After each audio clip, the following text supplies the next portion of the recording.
Terima kasih untuk Siri dan Asmayani Kusrini yang berkenan datang ke Kontemplasi. Ini forum marginal, tapi semangatnya tinggi nih. Nah, Siri ini bukan aplikasi suara Apple yang mungkin melekat di kepala orang tiap dengar nama Siri ya. Tapi ini novel 349 halaman yang ditulis selama 6 tahun oleh Asmayani Kusrini, anak Makassar yang merantau ke berbagai tempat. Jakarta, Inggris, Belgia, dan juga berbagai profesi. Jurnalis, mahasiswa, studi lanjutan, pegiat film, karyawan perusahaan, dan ya penulis novel sekarang juga. Nah, ada yang luput nggak nih, Mas Mayani? Itu aja udah banyak banget, Mas. Kayaknya sibuk banget gitu ya.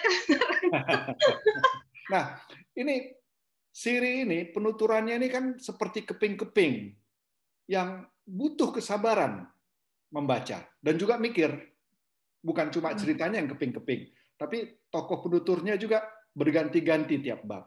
Harus bekerja ketika membacanya.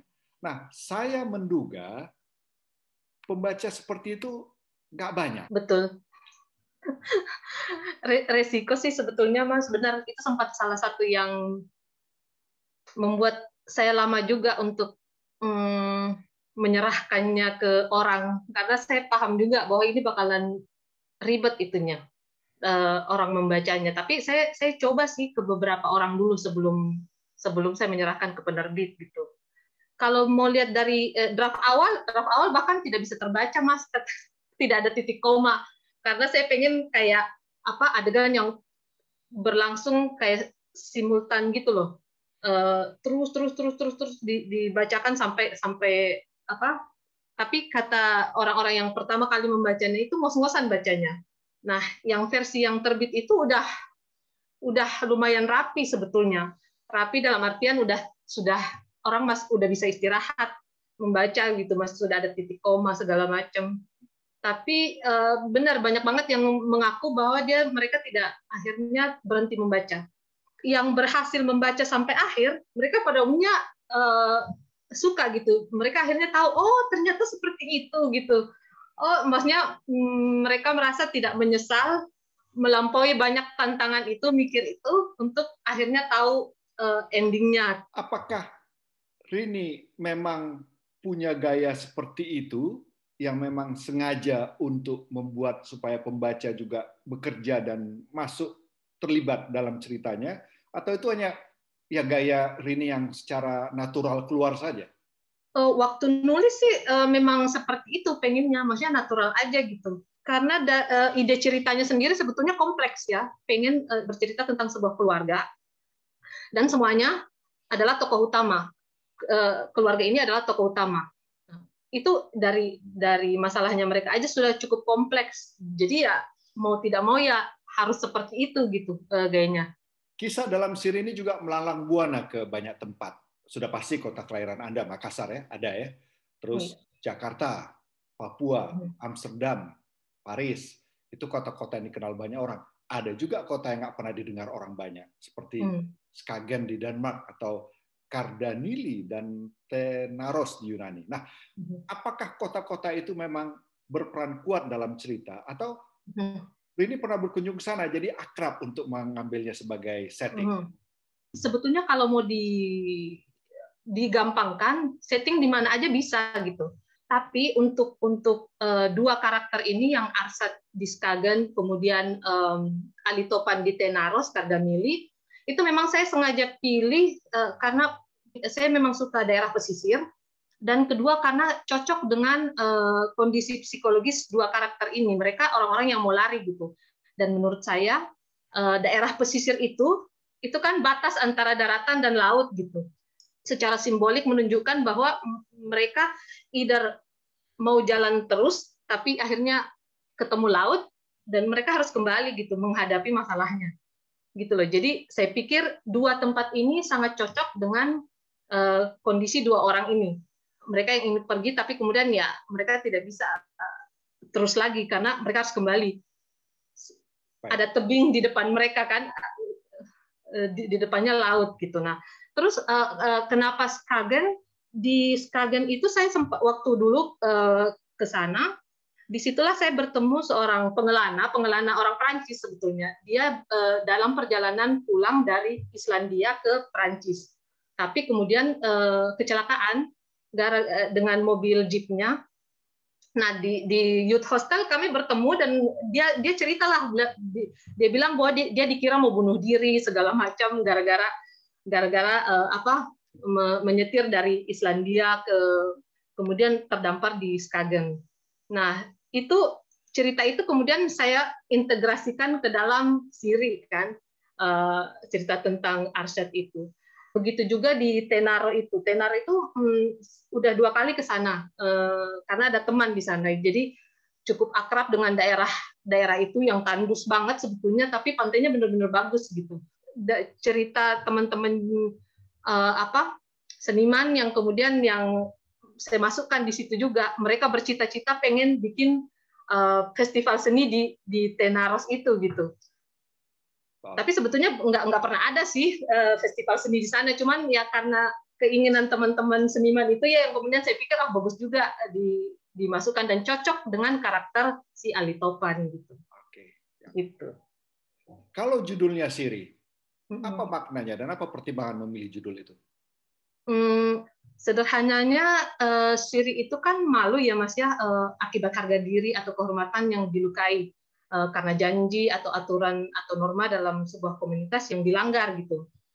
Nah, semua kepingan-kepingan cerita dalam Siri ya akibat rasa malu itu kan. Bahjan yang keluarga Bahjan yang malu karena Bahjan kawin lari, atau Bahjan yang terpaksa harus menikah dengan perempuan pilihan, dia juga malu ke Mayang. Ali Topan yang malu karena dia dianggap gay.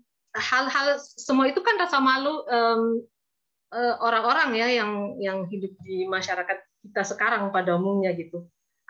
Either malu dilihat orang lain atau malu terhadap orang lain seperti itu. Jadi ya Siri saya rasa judul yang tepat untuk buku ini. Judulnya praktis, Siri, sederhana, walaupun rumit maknanya. Tapi isinya juga dengan lompatan masa kini, masa lalu, ada masalah asasi di Papua yang disinggung. Walau saya kira percintaan yang tidak biasa yang jadi benang merahnya. Nah, Rini udah menceritakan sedikit. Tapi kalau ditodong nih, coba ceritakan singkat, apa yang diceritakan dari Siri ini? Kalau dari saya sih sebetulnya Siri ini drama keluarga ya. Dan kembali ke soal rasa malu, banyak rasa malu dalam Sirinya, termasuk juga soal masalah hak asasi manusia. Itu kan yang di Papua, menurut saya itu juga kan karena pelanggaran janji pemerintah kan terhadap, dan itu Siri menurut orang Makassar gitu sebetulnya. Terus juga ya soal percintaan yang seperti saya bilang. Jadi Siri ini drama keluarga yang masing-masing anggotanya itu memendam Sirinya masing-masing gitu, membawa Sirinya masing-masing. Banyak penentangan atas tradisi mapan dalam Siri ini, seperti perkawinan antar etnis, homoseksualitas, poligami, hubungan orang tua dan anak, ya, dan juga cara-cara menilai sebuah keberhasilan dalam kuliah maupun pekerjaan. Apakah ini mencerminkan perjalanan hidup Asmayani sendiri yang tumbuh dan besar di Makassar, yang bagaimanapun pada masanya ada tekanan-tekanan sosial yang kuat, dan kemudian hidup dalam masyarakat baru dengan tradisi beda. Jadi ada nilai-nilai yang terbuka, yang tertantang. Mencerminkan perjalanan hidup mungkin iya ya, tapi tidak 100% gitu. Tradisi yang berbeda, saya sudah terbiasa sebetulnya, karena keluarga besar ayah saya itu Muslim, dan keluarga ibu saya itu pada umumnya Kristen. Jadi saya terbiasa berada di 2 kultur yang beda agama gitu, juga beda etnis. Bapak saya itu orang Makassar, ibu saya itu campuran juga Cina Toraja gitu. Jadi tapi ya orang tua saya itu termasuk orang tua yang cukup progresif ya, setidaknya mereka berusaha maklum dengan keputusan-keputusan anak-anaknya walaupun tidak selalu sesuai dengan harapan mereka gitu.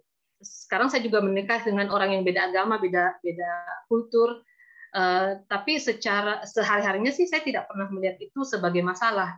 Jadi apa yang saya ceritakan di Siri itu pada umumnya lebih ke observasi saya terhadap situasi ekstrim yang dialami teman-teman saya atau orang-orang yang saya kenal.